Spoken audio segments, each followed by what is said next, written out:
Jesus, ating beloved co-preacher, at Brother Benedict. Tayo po'y manalangin, opo dakil at mapagpala amang banal Diyos na makapangyarihan sa lahat.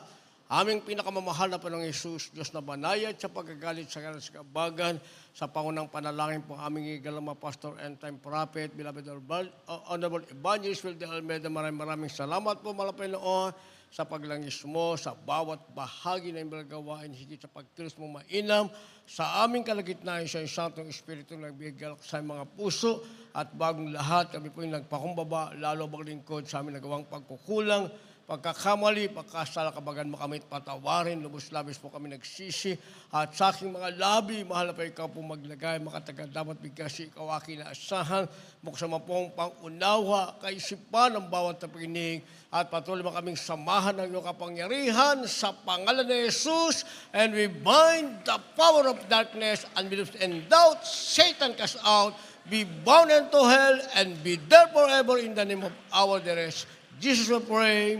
Amen and amen. Everybody say, praise the Lord.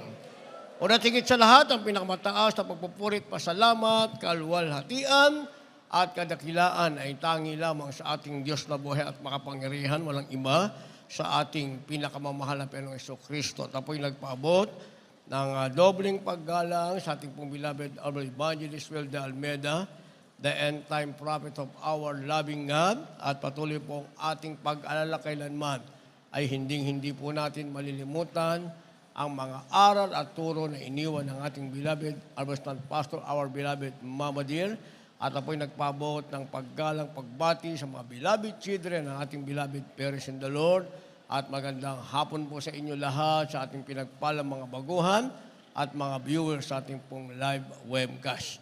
At ang ating tatalakayin sa araw na ito, pamagatan nating Stay on the Way. Stay on the way sa Tagalog, ang ibig sabihin, manatili sa daan. Basahin po natin ating teksto, kindly sa ating mga beloved Bible readers. Dito po sa Juan 14, talatay 5, 6, talon sa 14, ganito po ang pagkasulat. Sinabi sa kanya ni Tomas, Panginoon, hindi namin nalalaman kung saan ka paroon. Paano nga namin malaman ang daan? Sinabi sa kanya ni Jesus, Ako ang daan at ang katotohanan at ang buhay. Sino man ay di makaparoon sa Ama, kundi sa pamamagitan ko. 14. Kung kayo magsisingis ng anuman sa pangalan ko, ay yaon ang aking gagawin. Amen. Palakpakan muna natin ang ating mahal na Panginoon. Lahat muna tayo mawalakpak ng sabay-sabay sa ating mahal na Panginoon. At lahat magsabi ng praise the Lord. Stay on the way. Ibig sabihin yan, manatili sa daan. Sabi ng banal na kasulatan, may daan na tila matuwid sa isang tao, subalit ang dulo noon ay daan ng tinatawag na kamatayan. At yun ang daan, mga minamahal na pinipili ng marami, na palagi nating napapakinggan, mga minamahal, ito'y daan na maluwag patungo sa pagkapahamak. Datapwat ang daan patungo sa langit ay napakakipot, mga minamahal. Bakit? Dahil isa lang naman ang dapat mong gawin, ang kalooban ng Diyos, kung gusto mong magmana ng buhay na walang hanggan. Kaya dito sa ating nabasa, sinasabing stay on the way. Dahil si Felipe ay nagtatanong, mga minamahal, sinasabing ituro daw ang daan. Kaya sabi ng ating mahal na Panginoon, mga minamahal, binigyan niyang diin sa talatang 5. Sabi ng ating malapay sa talatang 6, sinabi sa kanya ni Jesus, Ako ang daan, ang buhay, ang katotohanan, sino may di makapaparoon sa Ama, kundi sa pamamagitan ko. Ito'y confirmation, mga minamahal, ng ating mahal na Panginoon. Siya na ang daan. Na kapag natagpuan mo ang ating mahal na Panginoon, wala ka ng ibang daan na dadaanan pa. Wala ka ng ibang daan na hahanapin pa. Ang ibig sabihin, dahil nasa tama kang daan, meron kang buhay, ikaw ay nasa katotohanan. Huwag ka na mangarap pa ng ibang pangarap, mga minamahal. Kaya ang ibang tao nasa tamang daan na, naliligaw pa, mga minamahal. Bakit? Dahil umaalis sila sa tamang daan, hindi sila nananatili. Kaya sinasabing, stay on the way. Kaya pag nanatili ka sa sinasabing tamang daan, walang ibang ating pinakamamahal na Panginoong Jesucristo, ang sabi, meron kang pribilehiyo. Meron kang privilege, mga minamahal. Kaya sinasabing dahil nasa daan ka, may buhay ka at ikaw ay nasa katotohanan. Ano ang pribilehiyo mo? Ano ang privilege na meron ka? Ang sabi ng verse 13,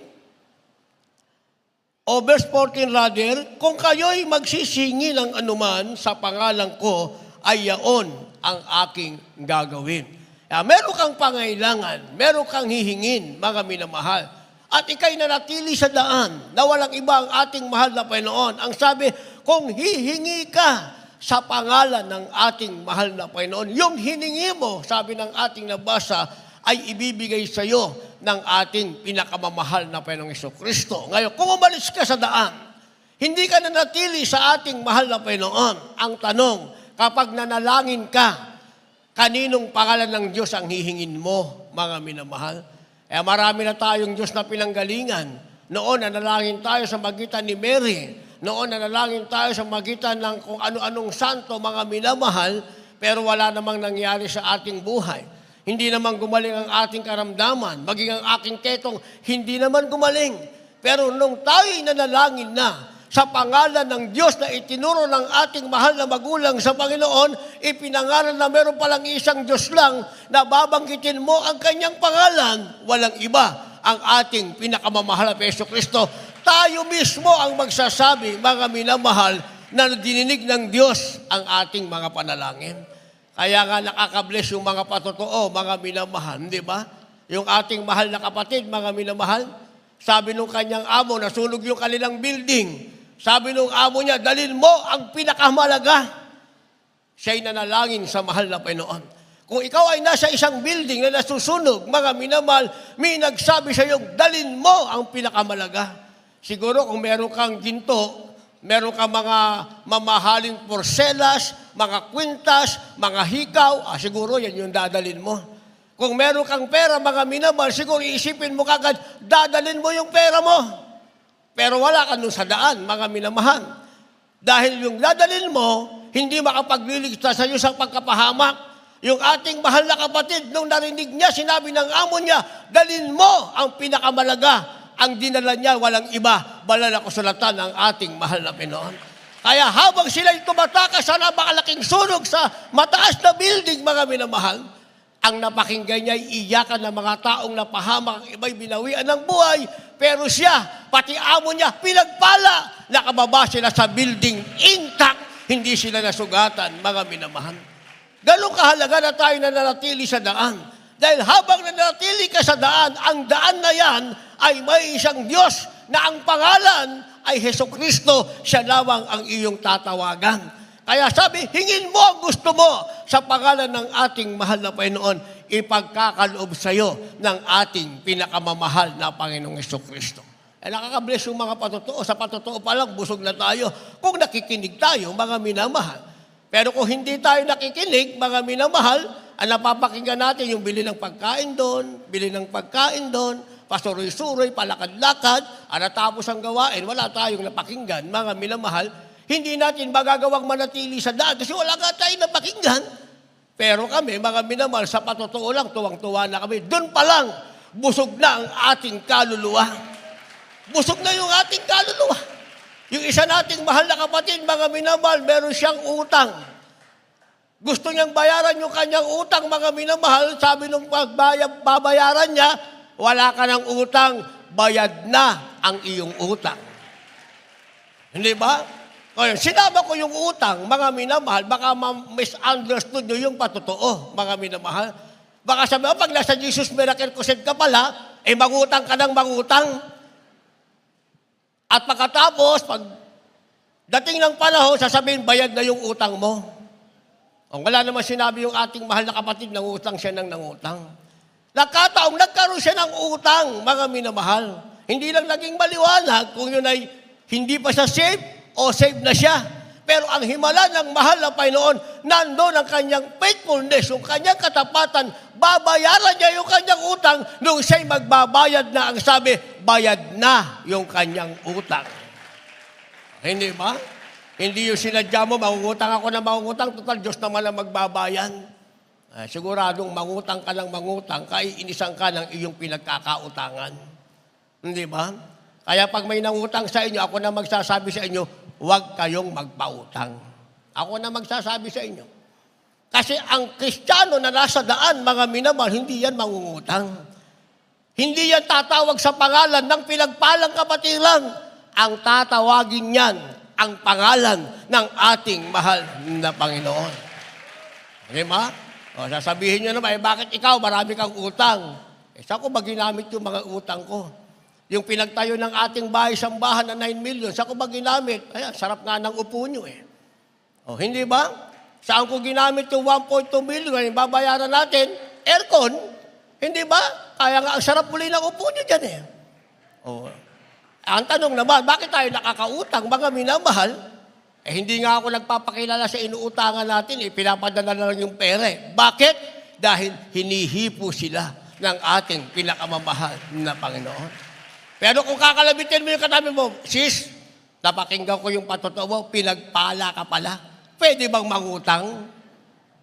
Hindi ka umaasa sa Diyos. Wala ka sa tamang daan. Sinasabing, stay on the way. When we say, stay on the way, ang ibig sabihin niyan, manatili ka sa daan. Ang daan ay walang iba, ang ating pinakamamahal na Jesucristo.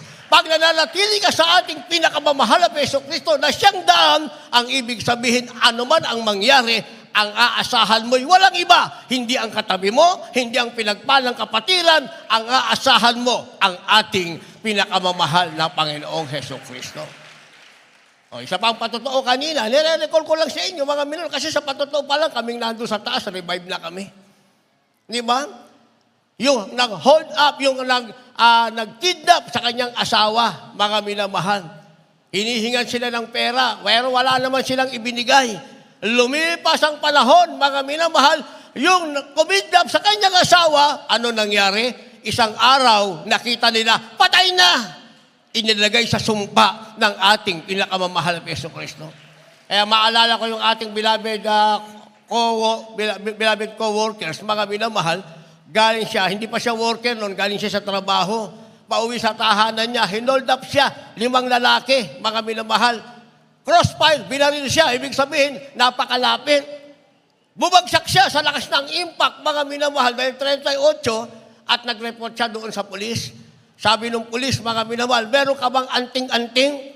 Dahil makikita mo yung bala ng 38, mga minamahal, dito sa ilalim ng kanyang dibdib, ay nandun yung bakat. Pero nagtaka yung pulis, bakit hindi naman nag-penetrate? Pag sayad sa kanyang dibdib, bumagsak yung bala. Kaya sabi ng mga pulis, meron ka bang anting-anting? Ang sabi niya, wala po akong anting-anting. Taga Jesus Miracle Crusade International Ministry po ako.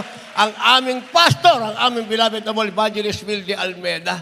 Sabi ng pulis, mga minamahal, kaya naman pala. Pagdating ng 1 linggo, yung 5 taong humold up sa kanya, nasa dyaryo na, patay na lahat, wala ng buhay. Bakit? Yun ang sinasabing privilege, mga minamahal. Pag ikaw ay nasa tamang daan, nanatili ka sa tamang daan, yung gagawa ng masama sa iyo, hahatulan sila sa harap mo. Makikita ng iyong mga mata kung paano sila hahatulan ang ating mahal na Panginoon. Kaya sinasabi ng banal na kasulatan, ang libo-libo ay babagsak at mamamatay sa iyong harapan, sa iyong tagiliran, sa iyong likuran. Pero ikaw ay mananatiling nakatayo sa pangalan ng ating pinakamamahal na Jesucristo. Kaya kapag tayo nanatili sa daan, mga minamahal, merong sinasabing standing firm.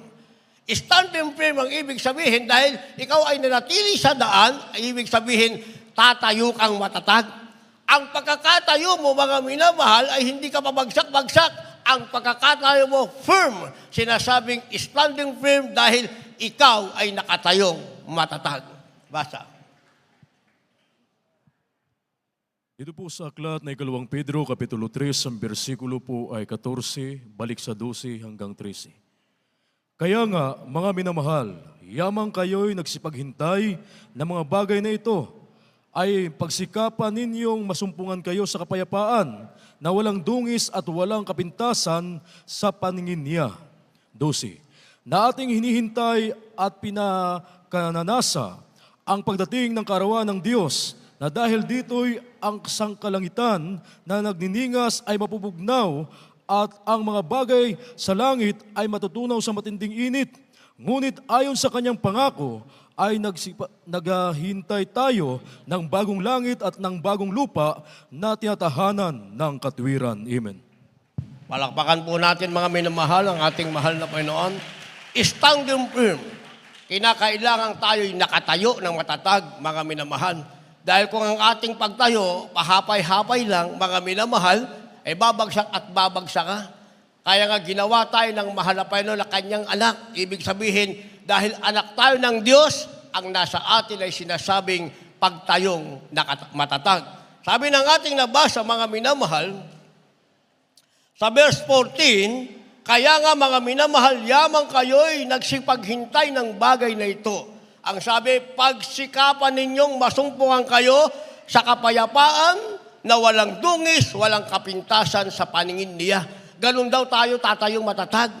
Ang sabi, sa paningin ng Diyos, dapat masumpungan tayo, madatnan tayo ng ating mahal na Panginoon. Sabi, walang dungis. Ang sabi, tayo'y nasa kapayapaan. Dapat ganun tayo sa harap ng ating mahal na Panginoon. Kaya hindi basta tayo nadungisan lang, mga minamahal. Minsan kasi pinabayaan lang natin yung ating sarili, mga minamahal. Hindi ba? Ako sinasabi ko sa mga kabataan, mga minamahal, mahalaga ang inyong buhay. Doon sa Luneta, may lumapit sa akin. Kilala ko yun dahil yun isinilang, bata pa. Pag napunta ako sa outreach na kung nasaan sila, nakapwesto yun doon sa tabi namin, mga minamahal. Lumapit siya sa akin, ang sabi niya, mga minamahal, hindi na daw niya madama ang presensya ng Diyos. Kahit anong iyak. Alam niyo kung bakit. Dahil nag-aral siya ng college. Nang nag-aral siya ng college, ang naging kabarkada niya, mga minamahal, yung mga kabarkada niya, kaklase niyang may bisyo. Kaya kung ano ginagawa ng kaklase niya, yun din ang ginagawa niya. Ibig sabihin, nag-grieve sa kanya. Umalis sa kanya ang Espiritu Santo. Kaya sa gawain, inip na siya. Mga minamahal, kahit umiyak siya, wala siyang maramdaman kahit ano ang gawin niya. Isang araw natulog siya, mga minamahal, isang gabi natulog siya. Ang sabi niya, yung kanyang kaluluwa, dinala ng mahal na Panginoon sa impyerno. Ang nakita niya sa impyerno, mga minamahal, mga preacher na namatay na, nasa impyerno. Yung iba naman, buhay pa, kilala niya, bakit daw ang kaluluwa ay nasa impyerno? Iyon ang tanong niya sa akin. E ang sagot ko sa kanya, hindi pa huli ang lahat. Dahil binibigyan ka ng mahal na Panginoon ng pagkakataong ikaw ay makapanumbalik. Kasi hindi naman tinitigil ng Diyos ano ang kalagayan mo. Ordinary member ka ba? Ikaw ba ay preacher? Mga awit ka ba? Kapag hindi tama ang ginagawa mo sa harap ng Diyos, kapag hindi matatag ang pagkakatayo mo sa harap ng Diyos, kahit preacher ka pa, pag binawian ka ng buhay, ang kaluluwa mo nasa impyerno. Ngayon, buhay ka pa. Hindi ka rin nakatayong matatag sa harap ng Diyos. Buhay ka pa. Candidate na ang kaluluwa mo sa impyerno dahil nakita niya na yung buhay pa, nasa impyerno na, mga minamahal. Yun ang pinakita sa kanya ng ating mahal na Panginoon. Yan napakahalaga na tayo tatayo na matatag sa harap ng Diyos. Dahil ang impyerno, mga minamahal, hindi yan biro. Yan ang lugar na hindi dapat puntahan ng mga taong, lalo na tayong nakaranas na ng biyaya at kahabagan at matamis na presensya ng ating mahal na Panginoon. Kaya paulit-ulit kong sinasabi, hindi natin pangihinayangan. Bakit hindi kayo nakatapos ng pag-aaral? Bakit ang buhay nyo ay parang kulang sa pinansyal? Hindi yan ang pangihinayangan ng tao.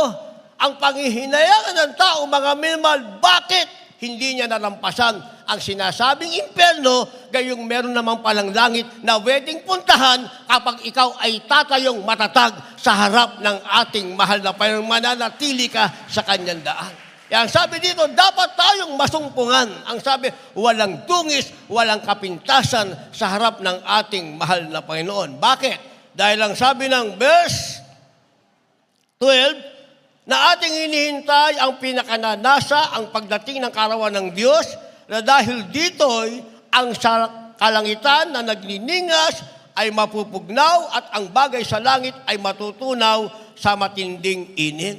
Wala naman palang mangyayari sa mundong ito na minamahal ng maraming tao. Ang sabi, ang lahat ng bagay dito, maging ang nasa kalangitan at nasa lupa, ay mapupugnaw sa matinding init. So kahit anong gawin mong paghihirap, pagsusumikap, kapag wala ka na sa tamang daan at hindi ka tumayo ng matatag sa harap ng Diyos, sabi ng ating nabasa, ang meron ka rito, ikaw mismo, Hindi mo pakikinabangan dahil ang sabi, maging ang langit at ang lupa ay mapupugnaw sa matinding init. Ano ngayon ang pakikinabangan mo? Yung impyernong inilian sa iyo dahil ikaw ay hindi nanatili sa damang daan. Yun ang nakasulat sa banal na kasulatan. Kaya ang sabi ng verse 13, ngunit ayon sa kanyang pangako, ay naghihintay tayo ng bagong langit at ng bagong lupa na tinatahanan ng katwiran. Kaya pala pupugnawin ang lumang langit at lumang lupa itong makasalanang daigdig na ito. Dahil meron palang naghihintay sa iyo kapag tumayo kang matatag sa harap ng Diyos, meron palang naghihintay sa iyo. Sabi, isang bagong langit, isang bagong lupa, hindi yan sa impyerno, sa piling yan ng ating pinakamamahal na Jesucristo. Kapag tumayo kang matatag sa harap ng ating mahal na Panginoon. Kaya para makatayo tayong matatag, sabi ng banal na kasulatan, meron tinatawag na keeping your word. Ibig sabihin, tumapad ka sa iyong salita. Ibig sabihin, tuparin mo ang salita ng Diyos. Kasi hindi ka makakatayong matatag kung hindi mo tinutupad ang salita ng Diyos. Kagaya nung sinasabi ko sa inyo, alam naman niya ang salita ng Diyos. Dito na siya isinilang. Pero nung mababarkada siya, lahat ng sasabihin ng kaklase niya, yun ang kanyang gagawin, mga minamahal. O, isama ko na sa aking preaching ngayon, mga minamahal. Di ba? Tayo ginamit ng mahal na Panginoon. Nag-aral tayo, mga minamahal, naligawan ng kaklase. Ay pinagpalit na natin yung ating tungkulin sa mahal na Panginoon. Di ba? Kasi si Satanas, lahat ng paraan gagawin sa'yo. Itong brother na to, itong sister na to, mainit to sa kanyang Diyos na pinaglilingkuran. Hindi ito maaalis sa kanyang daan. Ang gagawin ng kaaway ng Diyos, bubulangan ka. Mangarap ka, brother, mangarap ka, sister, mag-aral ka. Hindi naman masamang mag-aral. Ang masama, mga minamahal, pag umalis ka sa daan. Alam mo na, paglabas mo, mga minamahal, ang sasalubong sa iyo, lahat ng tinatawag na kampo ng demonyo, lahat gagawin ng paraan. Naligawan, alis na sa tungkulin. Naligaw, alis na sa tungkulin. Ang tanong, nasa daan ka pa ba? Hindi ba? Alam niyo gaano kahalaga yung ating tungkulin, mga minamahal? Ang tawag sa atin, vessel unto honor. Ang ibig sabihin, sisidlang ikapupuri. Vessel unto honor, ang ibig sabihin, sisidlang ikapupuri. Ang ibig sabihin, ikaw ay sisidlang ikapupuri ng Diyos. Ginagamit tayo ng mahal na Panginoon, binigyan tayo ng talento, binigyan tayo ng tungkulin, hindi basta-bastang tungkulin yan. Kahit tagalinis ka lang ng siya, tagawalis ka lang, tagabulot ka ng basura, ang tawag sa iyo, vessel unto honor o sisidlang ikapupuri na napakahalaga sa harap ng ating mahal na Panginoon. Habang nagwawalis ka, ang diablo ngit-ngit ng ngit-ngit. Dahil nagwawalis ka ng basura, dumadampot ka ng basura, naglilinis ka ng CR, ginagawa mo yan hindi sa tao, ginagawa mo yan sa Diyos, kaya galit na galit ang demonyo, mga minamahal. Ang gagawin ng demonyo, aalisin ka sa gawain ng mahal na Panginoon. Pero pagdating mo sa kahirapan, yung mahirap mong ginagawa, mas mahirap ang iyong magiging kalagayan. Bakit? Dahil mawawala ka sa daan. Hindi ka makakatayo ng tama o matatag, at pagkatapos niyan, ang sabi, hindi mo na matutupad pa ang salita ng Diyos. Kaya kailangan natin, ang sabi, keeping your word o tumupad sa iyong salita o tuparin mo ang salita ng ating mahal na Panginoon para makatayo kang matatag at manatili ka sa daan. Basa. Dito po sa Aklat ng mga Kawikaan, Kapitulo 4, ang talatay 4 at 6. Tinuruan niya ako at nagsabi sa akin, pigilan ang iyong puso ang aking mga salita. Ingatan mo ang aking mga utos at mabuhay ka. 6. Huwag mo siyang pabayaan at iingatan kanya. Ibigin mo siya at iingatan kanya. Amen. Alapakan natin ang ating mahal na Panginoon. Napakagandang bersikulo niyan. Keeping your word o tumupad sa iyong salita, ang ibig sabihin, tuparin mo ang salita ng ating mahal na Panginoon. Ulitin ko lang, Kawikaan, gawin niyo yung memory verse, Kawikaan, Kabanatang 4, talatang 4, itatalon natin sa talatang 6. Ang sabi ng talatang 4, at tinuruan niya ako at nagsabi sa akin, pigilan ang iyong puso ang aking mga salita. Yung daw salita ng Diyos, tinuturuan tayo ng mahal na Panginoon, pigilin mo yan sa iyong puso. Huwag mong pakakawalan sa iyong puso. Di ba? Huwag mong patibukin ang puso mo sa carnality, kundi patibukin mo ang puso mo sa salita ng Diyos na tinuturo sa iyo. Gusto kong pumalakpak yung mga binata. Puro lolo't lola yung pumapalakpak eh. Di ba? At saka yung mga dalaga, yun ang gusto kong pumalakpak. Di ba? Hanggat narinig niyo pa ang salita ng Diyos, pasalamatan niyo yan. Dahil pag wala na kayo sa tamang daan, mamimiss niyo yan, pero hindi na kayo makakabalik. Maniwala kayo sa akin. Isipin niyo, 1991, January 4, nung ako'y mag-worker, napakarami namin. Almost 36 kami. Tuwa naman ako, mga minamahal. Nauna lang ako sa kanila 2 linggo. Nagdatingan, ilan na lang kami natira. Hindi ba? Ang iba'y lumabas, napakaraming dahilan. Yung isa nga, lumapit pa sa akin, kalbo na. O bakit ka na kalbo? Nung pala nagkaroon ng cancer, mga minamahal. Ang iba'y binawian na ng buhay. Ang tanong, nasaan ba sila ngayon? Sabi nung nagbasbas, langit na po siya, naglingkod sa Diyos. Ako, pag nagbasbas ako sa patay, hindi ko sinasabing langit na siya. Wala akong sinasabing, langit na po siya, naglingkod siya. Wala akong sinasabihan. Dahil Diyos lang naman na nakakaalam kung saan ka pupunta, sa langit ba o sa impyerno. Kaya ang sinasabi ko, mga minamahal, pag dumating na tayo sa ganitong kalagayan, na binawi ng Diyos ang kanyang pinahiram na hininga, mahalagang naglingkod tayo sa Diyos para siguradong may langit na naghihintay sa atin. Yun ang sinasabi ko, mga minamahal. Dahil maraming palaginip, merong dinala sa langit, meron namang buhay pa, ang kaluluwa nasa impyerno na. Kaya sinasabi ko ngayon sa inyo, mga minamahal, dahil sayang ang pagkakataon. Kung mangangarap ka rin lang, ngayon ka na mangarap. Anong pangarap mo? Mahal na Panginoon, isa lang ang pangarap ko. Ang gusto ko, manatili ako sa daan, maging matatag ang aking pagkakatayo, at maingatan ko ang iyong salita. Sabi ng ating nabasa, tinuturuan niya ako at nagsasabi sa akin, pigilan ng iyong puso ang aking mga salita, iingatan mo ang aking mga utos at mabuhay ka. O, paano ka mabubuhay? Sabi, ingatan mo ang salita ng Diyos. Ingatan mo yan sa iyong puso, diyan ka mabubuhay. Paano kung wala na sa puso mo ang salita ng Diyos? Hindi ba? Ang nasa puso mo, wow, sa wakas, minanligaw na din sa akin.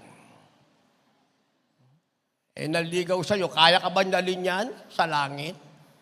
Iba naman, wow, sa wakas. Ito si Brother Louie, magmula nang dumating dito sa Bulacan, napakahigpit. Hindi kami makapaligaw, hindi rin kami maligawan. Mabuti na lang, umalis na ako. Sasabihin ko naman sa'yo, bye-bye. Sabi sa ating nabasa, ingatan mo sa iyong puso ang salita ng Diyos, diyan ka mabubuhay. Dahil pag nawala na sa puso mo ang salita ng Diyos, yan ang ating oxygen, mga minamahal. Di ba? Para mabuhay ka, kailangan mo ng salita ng Diyos sa puso mo, mabubuhay ka. Bakit? Pag nasa ang salita ba ng Diyos, nasa puso mo, hindi ka na makapag-aasawa? Tatakala ako sa bakit iba, gigil na gigil mag-asawa. Yung mga binata't dalaga, taas ang kamay. Taas ang kamay. Bakit kayo gigil na gigil mag-asawa? Hindi ba? Ako naman, hindi naman ako gigil na gigil mag-asawa. Hindi ba?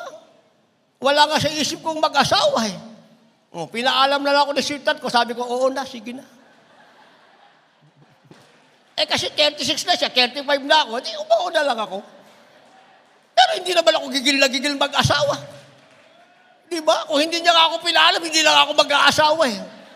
Sa totoo lang. Sinasabi ko yan, kahit sa mga beloved children, kahit sa ating beloved mama, wala na po akong palak pang mag-asawa. Kaya lang, nangungusap ang Diyos, sige na, sinasagot ko na si Sister Mar. Diba? Tataka lang ako sa'yo, bakit gigil mag-asawa? Yung iba naman nakapag-asawa, kamusta naman, naaawa rin naman ako. Magmula na sila yung mag-asawa, sila ang bububuhay sa asawa nila. Sister sila. Di ba? Kaya sinasabi ko sa inyo, kung kayo mag-aasawa, mga sister, siguraduhin nyo, yung lalaking mapapangasawa nyo, sila ang bubuhay sa inyo.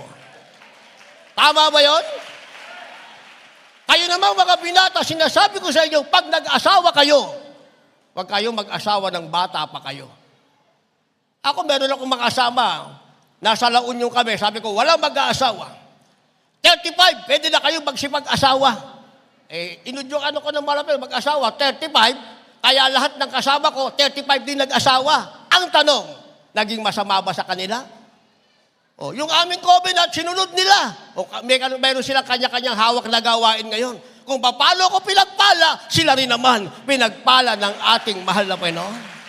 Pero yung nagmamadaling mag-asawa, nagpagtalo na sa bakod para lang mag-asawa, naaawa ako sa kanila, pero wala akong magagawa. Marami naman, yun na ang kanilang naging kapalaran. Sabi ko nga sa inyo, tinubuan pa ng cancer yung iba. Yung iba yun kabadi-badi ko. Marami naman, kaso gigil na gigil mag-asawa. Gusto lang mag-asawa, tatanong pa sa bakod para mag-asawa. Nakapag-asawa nga, kaso wala na sa daan. Bakit? Dumalo sa bakod Meron namang gate, nagpakahirap pa. Hindi ba? Sabi ng ating nabasa, sa puso mo, kung meron kang iingatan dyan, ang ingatan mo, ang salita ng Diyos, ang sabi, ikaw ay mabubuhay. Ayan ang sinasabing, keeping your word. At pagkatapos niyan, ang sabi, ikaw ay magkakaroon ng sinasabing, the right foundation. Meron kang tamang pundasyon. Meron kang tamang saligan. Dahil meron kang tamang pundasyon, meron kang tamang saligan, ang sabi, hindi ka mamawala sa tamang daan. Basa. Dito po sa aklat ng Mateo, Kapitulo 7, versikulo 24 hanggang 25. Kaya ang bawat dumirinig ng aking mga salitang ito at gumaganap ay matutulad sa isang taong matalino na tinatayo ang kanyang bahay sa ibabaw ng bato at lumagpak ang ulan at bumaha at umihip ang hangin at hinampas ang bahay na yaon na hindi nabagsak sapagkat nakakatayo sa ibabaw ng bato. Amen. Alakpakan natin ang ating mahal na Panginoon. Right foundation. Tamang pundasyon o tamang saligan. Ang sabi, ito daw ay kagaya ng isang matalinong tao. Nang siya'y magtayo ng bahay, hindi niya sa buhangin itinayo yung bahay niya, kundi sa batuhan. Dahil nasa batuhan, mga minamahal, ang ibig sabihin na itayo ang bahay sa tinatawag na tamang pundasyon o tamang saligan. Sabi ng ating nabasa, nang dumating ang ulan, nang dumating ang hangin, nang dumating ang bagyo, dahil nasa ibabaw ng bato, nasa tinatawag na right foundation, ang sabi, naging matibay ang bahay, ito ay hindi bumagsak. Ganun daw dapat ang ating pagkakatayo. Itatayo natin ang ating sarili sa right foundation. Saan natin itatayo? Sa tamang bato. Sa banal na kasulatan, ang ating pinakamalap Yesu Kristo ay sinasabing cornerstone. Siya ang bato, mga minamahal. Kung tayo ay nakatayo sa ating mahal na Panginoon, nasa tama tayong daan. Dumating man ang tukso ng kaaway, dumating man, mga minamahal, ang bagyo ng kaaway, dumating man ang malakas na hangin mula sa kaaway, ang sabi, dahil nasa tama kang foundation, nakatayo pa rin. Kahit sino pa magsabi sa'yo, sis, sabi mo, tsura lang. I-cash out mo agad. Kaso, pag may lumalapit na, instead na cash out, cash in ang sinasabi. Cash in. Hindi ba? Cash in, hindi cash out nawawala tuloy sa mahal na Panginoon. Ganon din ang mga brothers, mga minamahal. Hindi ba? Ganon din naman yung mga may pamilya na. Kaya ka nagkakaroon ng tinatawag na jumping onto the other fence o pagtalon sa ibang bakod, mga minamahal. Nandito na tayo sa ating mahal na Panginoon. Ito na ang ligaya ng ating buhay. Ako sasabihin ko, ito na ang ligaya ng aking buhay. Bakit? Isipin mo, mula sa kahirapan, sa bangketa ako lumaki, mga minamahal. Yung pag-aaral ko, napakahirap nun. 5 taon kang mag-aral at pagkatapos ang pamasahe ko, eksakto lang. Papuntang EPU, pabalik sa bahay, eksakto. Ang kain ko, hindi pa ako Kristiyano. Nagpa-fasting na ako. Bakit? Ang kain ko kasi, pag-uwi ko, alas 12 ng ating gabi. Ang huli kong klase, mga minamahal, alas 11:30. Dahil night shift ang aking kinuha. Alas 5 ako papasok dahil kailangan ko pang maghanap buhay sa araw mula alas 5 ng umaga, alas 5, uwi ako sa bahay. Papasok na ako sa FEU niyan, mga minamahal. Ang uwi ko niyan, alas 12 na alas 11:30, ang huli kong klase. 5 taon yan, eksakto lang. Ngayon, tanungin mo yung bata, magkano baon mo? Malalaki ng baon. May 100, may 200. Samantalang ako tumapos ako ng college, eksakto lang ang aking pamasahe. Wala kain-kain, mga minamahal. Hindi pa nga ako Kristiyano, nagpa-fasting na ako 5 taon yun, mga minamahal. Ganun lang hirap ng buhay. Tapos pag-graduate mo, magkaroon ka ng ketong. Di pa bagong hirap ng buhay, mga minamahal. Nag-business ako, pinagpala naman negosyo. Pag marami ng pera, bagsak na ang aking katawan. Puno na ng ketong ang aking katawan. Di wala naman kwenta ang buhay. Kaya naging makabuluhan ang aking buhay, naging masaya, naging maligaya. Wala na akong hahanapin nung ako'y mapunta sa tamang daan, walang ibang ating mahal na Panginoon. Kaya pag ako tinanong nyo, mayroon pa ba akong pangarap? Wala na akong pangarap. Isa na lang ang pangarap ko. Makasama ko pagbalik ng ating pinakamamahal na Yesu Kristo. Ewan ko sa inyo kung anong pangarap nyo. Meron pa ba kayong ibang pangarap? Ewan ko sa inyo. Hindi naman masamang mangarap, mga minamahal. Pero sinasabi lang ng ating nabasa, mga minamahal, kung mangarap ka, pero tumayo ka sa tamang foundation. Para ano ba lang tuksong dumating sa buhay mo, nakatayo ka pa rin. Kaya mo i-cash out, hindi mo kina-cash in. Yung iba, hindi pa nga nagka-cash out, cash in na kagad Hindi ba? Kung mayroong awit na otokso, layuan mo ako. Siya naman otokso, lapitan mo ako. Hindi ba? Sayang yung ating pananatili sa tamang daan. Sayang ang tamang pangangaral na ating napakinggan mula sa ating mahal na Panginoon. Mula sa ating mahal na magulang sa Panginoon. Kaya nga meron tayong kapangyarihan. Kapangyarihang ibinigay ng ating mahal na Panginoon sa pamagitan ng Santong Espiritong palagi nating nadarama. Kaya pag kilos ng presensya ng Diyos, huwag mong tingnan yung katabi mo.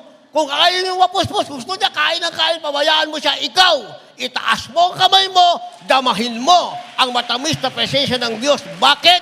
Dahil gusto kang bigyan ng kapangyarihan ng Diyos para pagtayo mo sa foundation, tamang foundation, anumang tuksong dumating, hangin o bagyong tukso, hindi ka mabubuwal, mananatili kang nakatayo dahil nasa tama kang foundation.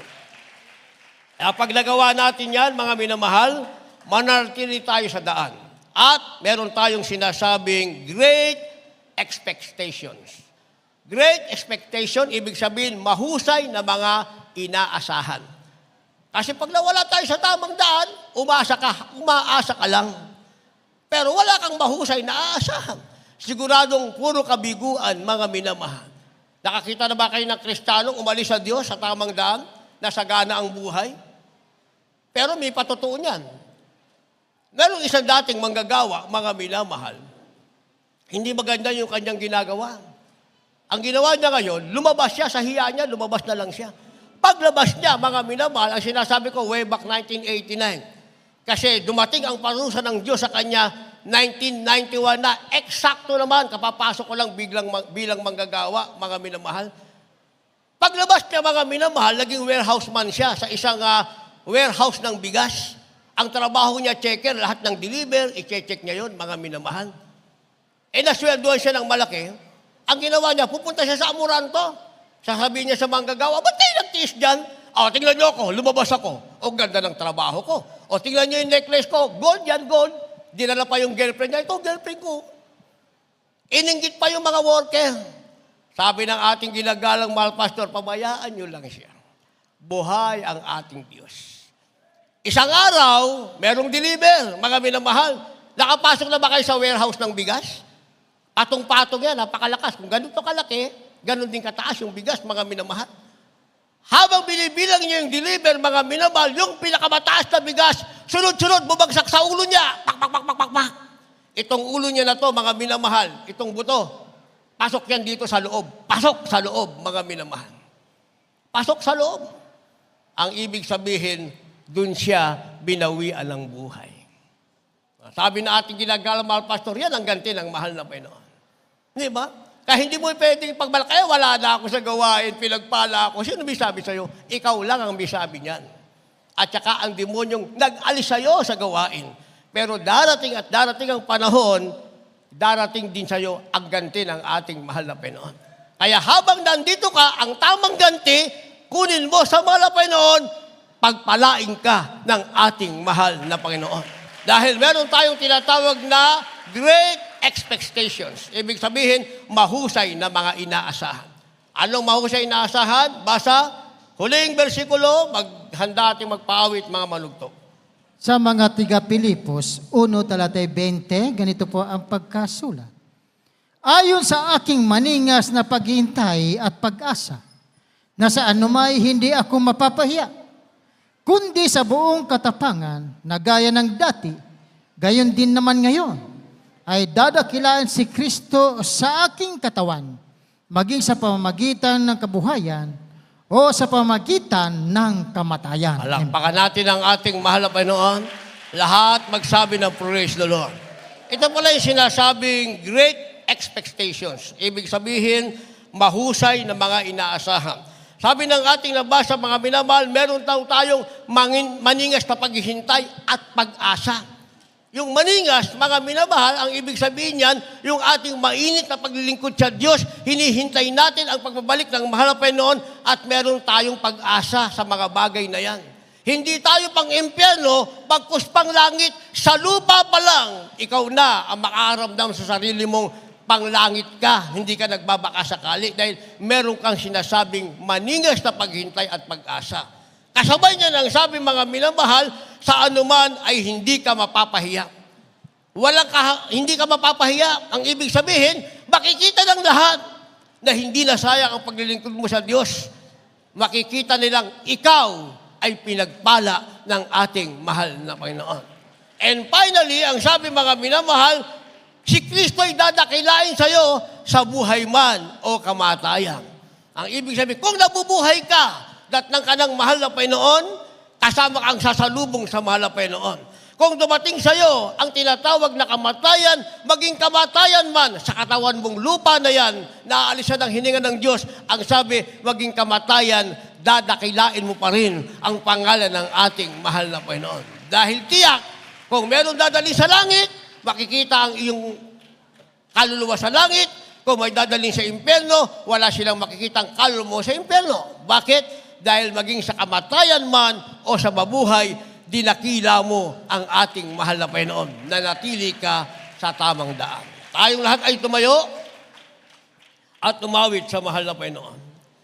Kung meron kayong mga dalang baguhan, nais nila ng tamang daan at magkaroon ng magandang buhay sa hinaharap, hindi basta pangarap lamang, at magmana ng buhay na walang hanggan bago magunaw ang lumang daigdig at langit, mga minamahal. Dalhin niyo sila sa harapan. Hihintayin natin sila. Ang nasa likod, nasa dulo, nasa mga parking lot, balikan niyo sila. Dalhin niyo sila sa harapan habang tayo umaawit. Hallelujah.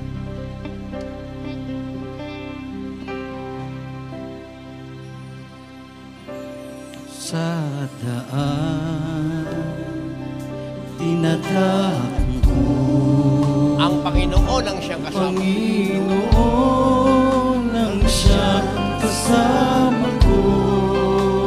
Bagyo na nasa buhay ko. Sa buhay ko, Ang Panginoon ang Panginoon ang siyang kaluluwa. Ulitin natin yan. Sa daang tinatahak ko.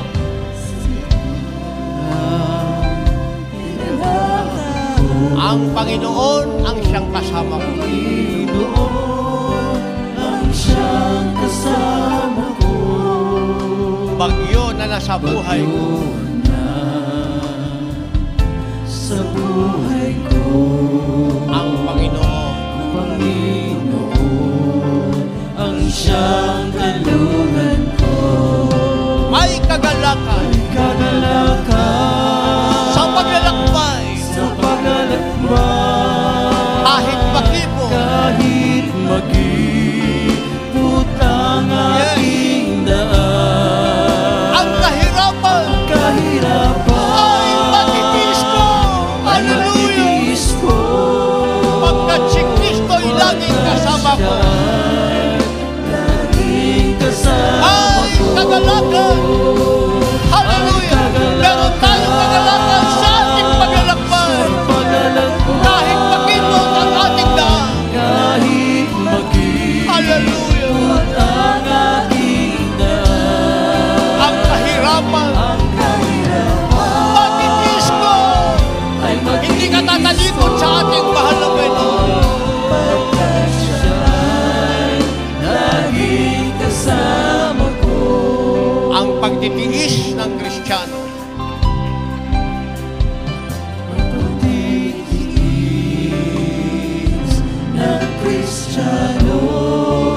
tutumbasan ang paghihirap mo. May ganting nakalaan sa iyo ang ating mahal na Panginoon.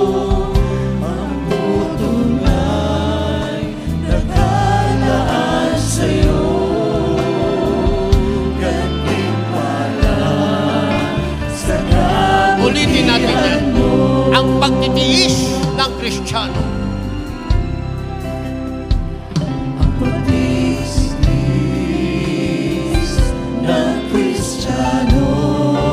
Tutumbasan.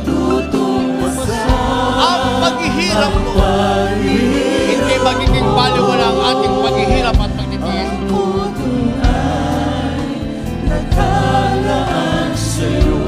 May putong na nakalaan sa iyo.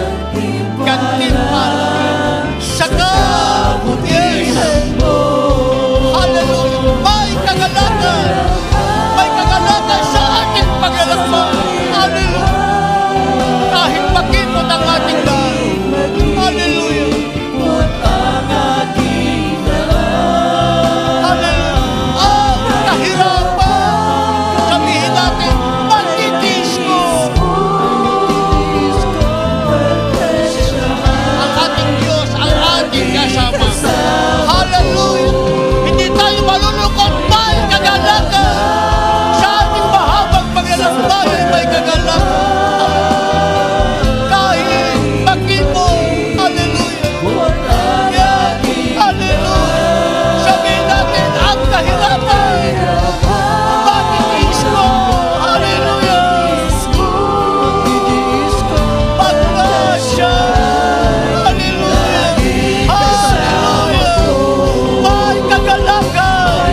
Hallelujah. Purihin ka, Panginoon. Hallelujah.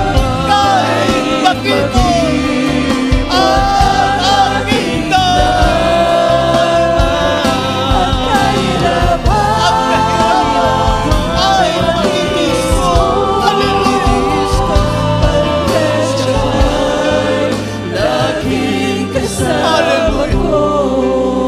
Resistance sa daan tinataha ko.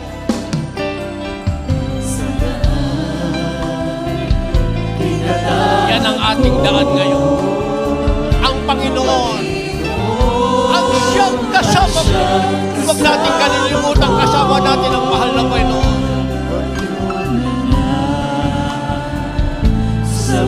Bagyo na nasa buhay ko, ang Panginoon, ang siyang meron tayong kanlungan sa daang tinataha ko.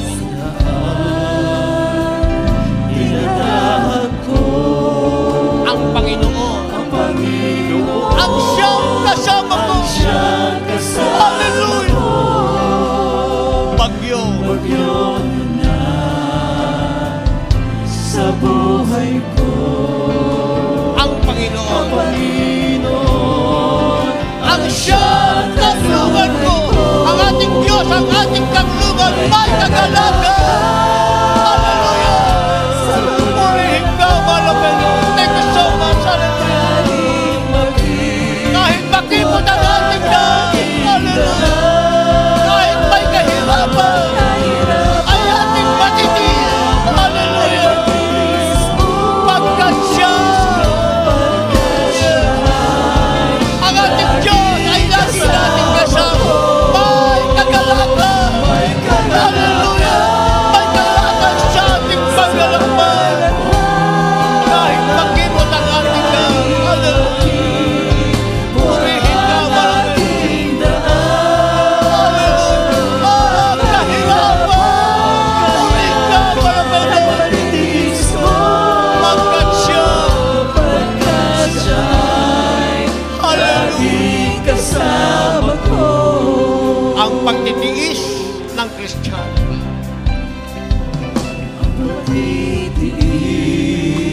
Hallelujah. Kristiyano, Tutumbasan ang paghihirap mo. Hindi masasayang ang ating paghihirap. Ang putong nakalaan sa iyo. Gantimpala. Yan ay gantimpala sa kabutihan kabutihan mo. Hallelujah. Ulitin natin ang pagtitiis. Konting panahon na lamang ng pagtitiis. Sa mga tunay na Kristiyano, tutumbasan. Hindi ba sayang bakit nagtiis ka? Tutumbasan niya ng ating mahal na Panginoon. Hallelujah. May putong na nakalaan sa'yo. Ganti Father. Hallelujah. Hallelujah. May kagalakan. Hallelujah. Sa ating paglalakbay ay may kagalakan.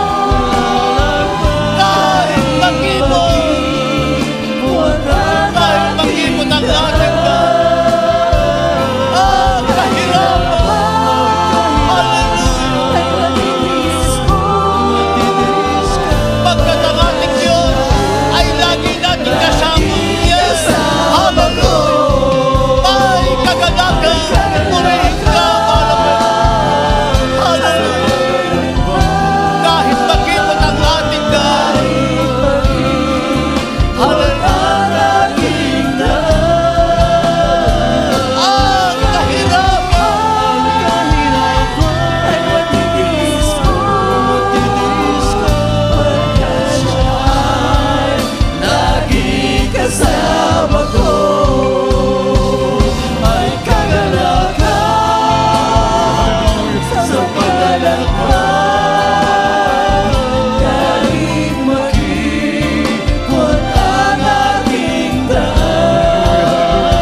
Hallelujah, hallelujah.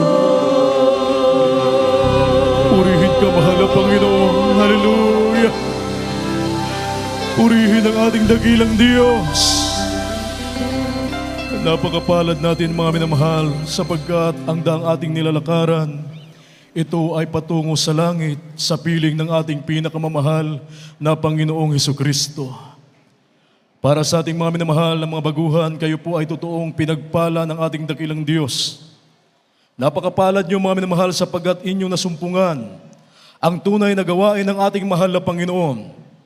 Inyo pong napakinggan ang banal at makapangyarihang salita ng ating dakilang Diyos na dinala ng kanyang mga ngaral sa araw na ito, maging ang bunga buhay at pinagpalang patutuo ng kanyang mga dakilang tanda, mga kababalaghan, mga himala na katuparan na ipinangako ng ating dakilang Diyos.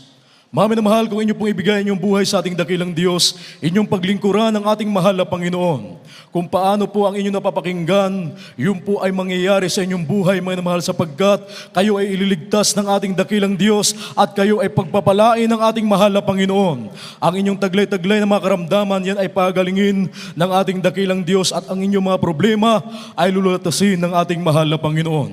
Mga minamahal, mayroon pong 4 na reglamento ng kaligtasan na dapat po ay maganap sa inyong buhay. Ang una po, mga minamahal, ay pananampalataya. Kinakailangan sumampalataya ka sa nag-iisang Diyos na bumaba mula sa langit at nahayag bilang isang tao upang magdusa at mamatay sa krus ng Kalbaryo para sa kasalanan ng buong mundo at nabuhay maguli upang patunayan na siya ang nag-iisang Diyos, wala nang iba kundi ang ating pinakamamahal na Panginoong Hesukristo. Ang pangalawa po ay makadiyos na pagsisisi. Kailangang pagsisihan mo ang lahat ng iyong mga nagawang mga pagkasala at ito po ay iyong ng tatalikuran at hindi na babalikan pa. Yun po ang ibig sabihin na maka-Diyos na pagsisisi. Pagtalikod sa buhay makasalanan. Ang kasalanang napagsisihan, ito po ay kinakailangan wag nang babalikan pa. Kapag nakita ng ating mahal na Panginoon na nais siya pong totoong magbago upang kayo po ay maging banal at matuwid sa harapan ng ating mahal na Panginoon, kayo po ay kanyang tutulungan. Ang pangatlo po ay bautismo sa tubig sa pangalan ng ating pinakamamahal na Panginoong Hesukristo. Sa aklat ng mga Gawa, Kapitulo 2, ang bersikulo po ay 38, ang sabi ng Biblia, magsisi kayo at magbautismo ang bawat isa sa inyo sa pangalan ni Hesukristo sa ikapagbabawad ng inyong makasalanan at tatanggapin ninyo ang kaloob ng Espiritu Santo. Ito po ay hindi pag-anib sa panibagong relihiyon o sikta. Ito po ay pagsasakatuparan kung ano ang isinagawa ng mga apostolis 2,000 taon na ang nakalipas. Patuloy po nating isasagawa ang bautismo sa tubig sa pangalan ng ating pinakamamahal na Panginoong Hesukristo. Pagkatapos po ng madalagawain, mayroon po tayong mga minamahal na mga awit at manggagawa na handa pong aalalay sa inyo mga minamahal. Purihin ang ating dakilang Diyos. Ang pang-apat po ay hindi na po kayo ang gagawa, ang ating dakilang Diyos na po ang gagawa. Bautismo sa Espiritu Santo. Ang ating dakilang Diyos, kanya kayong babautismuhan ng kanyang banal na Espiritu. Kung kayo po ay magpapatuloy sa pagdalo, sa paglilingkod sa ating dakilang Diyos at isagawa ang banal na kalooban ng ating mahal na Panginoon, ang banal na Espiritu na may tanda ng pagsasalita ng iba't ibang wika, yan po ay darating sa inyo ang ika-4 na reglamento ng kaligtasan, bautismo sa Espiritu Santo. Para sa ating mga minamahal na mga baguhan, ang inyo pong gagawin, pakitaas po ang inyong mga kamay. Yan po ay magiging tanda ninyo sa pagsuko sa harapan ng ating mahal na Panginoon at banggitin niyo po ang panalangin aking sasabihin kasama po yung tao sa pusong pagsisisi. Sabihin niyo po, dakila at magpala po naming Ama, Diyos na mapangyarihan sa lahat. Mahal na Panginoon, narito po ako, isang taong makasalanan at lubos na nagsisisi sa lahat ng aking mga nagawang mapagkasala. Mula na ako'y magkaisip hanggang sa mga oras na ito. Mahal na Panginoon, tinatanggap kita ngayon bilang sarili kong tagapagligtas, Diyos at Hari na aking buhay. Iligtas mo po ako, maging ang aking mga mahal sa buhay. Gawin mo po akong tunay na Kristiyano sa isip, salita, sa puso, sa gawa at sa katotohanan. Ang lahat ng ito'y aking samot dalangin sa matamis at mapangyarihang pangalan ni Jesus na aking tinanggap. Amen. Hallelujah. Kami na po ang manalangin para sa inyo. Hallelujah, hallelujah. Dakila at magpala po namin Ama sa langit, Diyos na mapangyarihan sa lahat. Sa matamis at mapangyarihang pangalan mo, aming pinakamamahal na Panginoong Hesus, ng dalangin ng aming minamahal at ginagalang na Ebanghelista, aming po minamahal na Pastor Wildy Estrada Almeida, aming banal na propeta. Sa huling kapanahon ng ito, dakilang Diyos, kami po ay nagpupuri at nagpapasalamat sa iyong mahal na Panginoon sa mga kaluluwang tumanggap sa iyo, sa lahat ng aming mga minamahal na mga baguhan. Dakilang Diyos na narito sa harapan, pagpalain mo sila at kahabagan. Dakilang Diyos, iligtas mo sila, maging ang kanilang mga mahal sa buhay. Pagkaluban mo, dakilang Diyos, ng pagkakataon na sila'y mapaglingkod sa iyo hanggang siya'y maligayang pagbabalik. Isulat mo ng malinaw ang kanilang mga pangalan sa aklat ng buhay dyan sa langit. Ang lahat ng ito'y aming samot dalangin sa matamis at mapangyarihang pangalan ni Jesus. Hallelujah, hallelujah. Praise the Lord, praise the Lord. Purihin po ang ating pinakamamahal na Panginoon. At tayo po mga kapatid ay tuloy-tuloy na sa lahat po ng ating po mga pangailangan. At ang buong pagkataon po ay akin na pong ipinagkakaloob sa ating beloved ordained preacher, Fred Ignacio.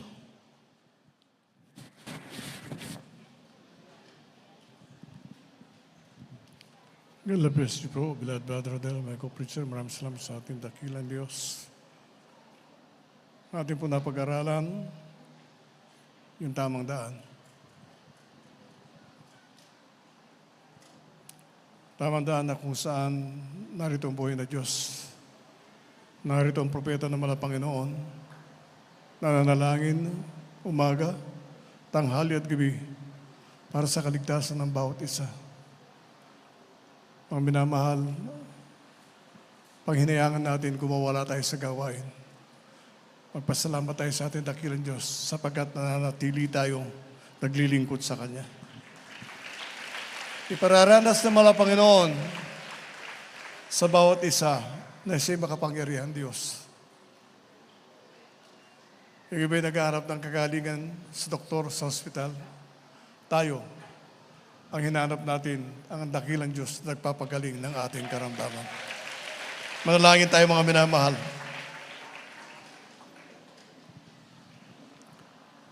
Dakila't mapagpala namin Ama Diyos na makapangyarihan sa iyong pangalan, aming pinakamama na Pangsus. Pinakamama na Panginoon sa pangunat panalangin po ng aming minamahal at ginagalang ng Pastor Evangelista Willis Almeida, ang iyong banal na propeta. Narito kami sa iyong banal na harapan, nagpapakumaba, nagsusumamo sa iyo, humihingi ng tawad sa lahat po ng pagkukulang sa makahinaan na pagbigyan. Patawad po. Dalangin po namin ng Diyos ang patuloy pagbibigay mo ng kalakasan, kalusugan, pag-iingat, pagpapala, mahabang buhay sa aming minamahal at ginagalang na Pastor. The beloved children, children-in-law, grandchildren, and grandchildren. Sa lahat po ng manggagawa, minamahal na kapatiran, mga mangaral, pagpalain mo kami sa araw nito. Bless us, O God. Pati namin, O Diyos, na hindi po maigsi yung kamay, na hindi mo maipagkaloob ang pangailangan ng bawat isa, at hindi po malayo yung aming pandinig, na hindi mapakinggan ng hining ni Manak. Ipatong natin ating mga kamay sa ating mga ulo, ang kaliwang kamay doon sa panig na may karamdaman, sabay-sabay natin palayasin. Demonyo ng karamdaman, demons of sickness and disease, demons of belief and doubts, demons of hindrances, demonyo ng kahirapan, demonyo ng mga problema, cast out, cast out, cast out. Be healed, problem be solved in Jesus' name. Hallelujah. Be healed right now. In Jesus' mighty name we pray. Hallelujah. Praise the Lord.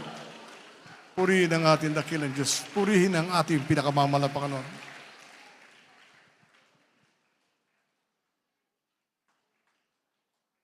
Mga minamahal, huwag po natin gawing ganun lamang yung paglundag natin, minamahal ko. Akuin natin ang kagalingan natin karamdaman at kalutas ng problema at iyon ang ibibigay ng ating dakilang Diyos. So, gawin po natin yung mga minamahal. Hallelujah! Praise the Lord! Hallelujah! Praise the Lord! Hallelujah! Praise the Lord! Palakpakan po natin ang ating dakilang Diyos. Maraming salamat sa ating